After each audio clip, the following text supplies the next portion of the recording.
In this lesson, we'll fix an import error for a custom module named stray, and we'll also see how to print a literal space with percent formatting in Python. Suppose you have a file called stray.py that defines handy array helpers. You write import stray, but Python says module not found. What needs to change so the module exists to your script? First, make sure the file itself is named exactly stray.py. Inside, you might have code like this. Python finds modules in 3 places. 1. The same folder as your script. 2. Any directory on your Python path, the environment variable. 3. Any directory listed in sys.path. If stray.py is not in any of those, the import will fail. Easiest fix: put your main script and stray.py in the same folder. Then, import stray just works.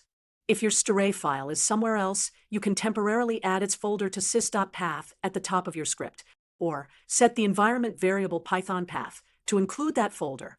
On Mac or Linux Bash, export Python path equals your folder $Python path. On Windows PowerShell, you can set Python path similarly. Conceptually, sys.path is just a list of directories that Python searches in order when you import.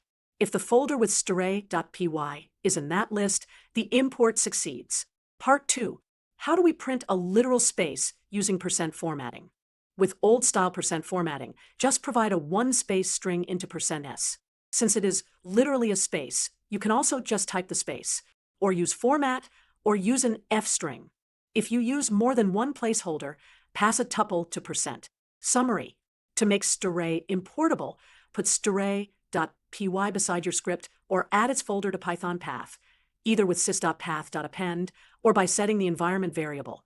To print a literal space with percent formatting, pass one space into %s. Now your import works, and you know several clean ways to print spaces in Python.